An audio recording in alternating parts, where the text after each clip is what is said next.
Hi everyone, in today's tutorial let's see about the inheritance in C++. So before going to the example, I just want to explain a little bit of theory about inheritance in C++.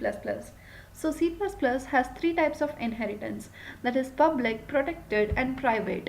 In public inheritance, the the public members and the protected members of the base class becomes the public members of the derived class. In protected inheritance, the public and protected members of the base class becomes the protected members of the derived class. In private inheritance, the public and protected members of the base class becomes the private members of the derived class. And in any of these cases, the private members are not inherited. Just remember these 3 points in inheritance. It is always important. So let's go for an example. Here I've created a base class base, and I've created three data members, int a1, int a2 and int a3. This is private data member, protected and public data member. And I have created a constructor and I've assigned values to each of these data members, a1, a2 and a3. Okay. So now let's just remove this. Okay, now first let's see about the public inheritance. So I'm creating a derived class derived1, and I'm inheriting through public inheritance of base. This is the syntax of deriving a class. This mentions whether it is public, private or protected inheritance. If it is a protected inheritance, here public must be replaced with the word protected. Okay. So in public inheritance, the protected members and the public members of the base class becomes the public member of the derived class. The private member is not inherited. So if I have just one method to print the value, void get value. Okay, I'm just printing cout. I can access a3 and a2. a3 comma a2 equals a2 will be assigned the value of a3, and we will introduce a comma in between a2. Okay, so we will just call this method get value of a2.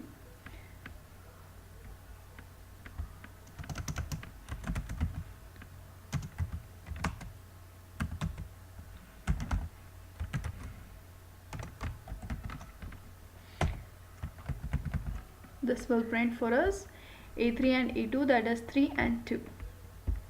Let's compile this. Oh, there are some errors. Line 32 and line 33. What did we miss in line 32? Where is line 32? Okay, here are the derived class name is derived1, not derived. So that is the mistake, and we will compile this again. So it has compiled without any errors. We will run the program. It has printed 3 and 2. But here the private member, that is a1, can't be printed. For example, if I try to print a1, it will throw an error. Just introduce a comma and introduce a1.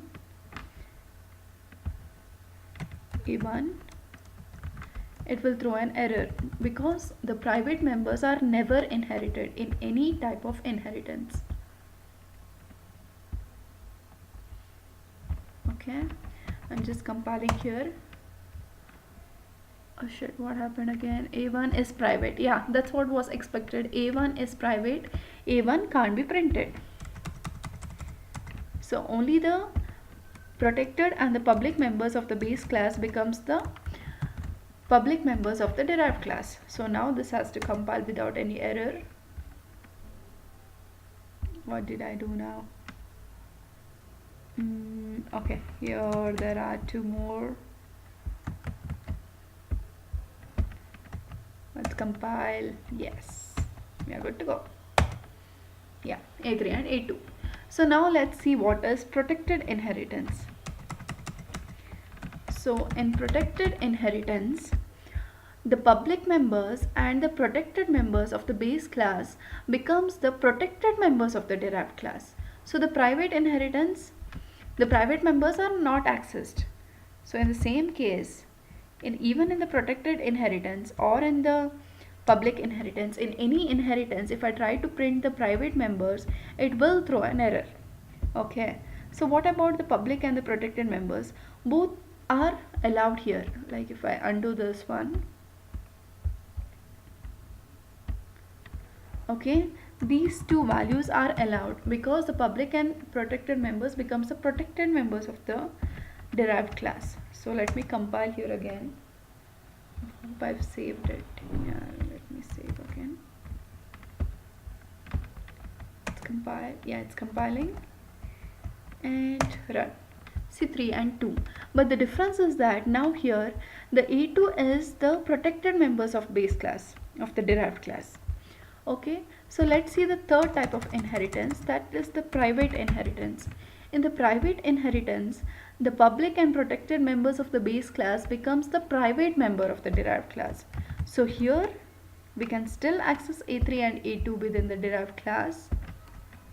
See if I compile this, I can access till A3 and A2, but the difference is that if I try to get the value, if I set value here,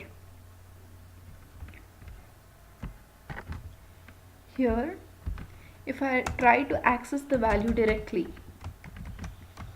of a public data member, A3 is public, even then it will throw me an error because now of the derived class A3 has become private.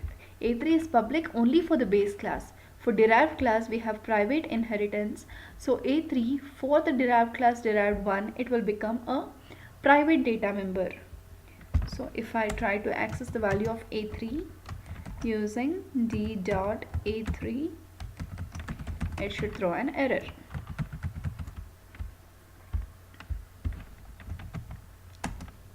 See, A3 is a private form of base class. However, if this was public, it wouldn't throw me this error.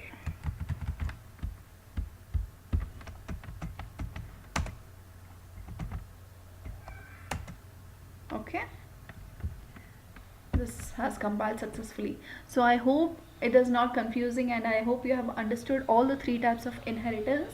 Just remember these 3 thumb rules. Once you remember this, you are good to go with inheritance. Also note that in any of these cases the private members are never are inherited. So thank you for watching. In my next tutorial I will go into some advanced features of C++. So please like, share and comment on the video below and leave me your feedback of what you think about the video. Thank you for watching.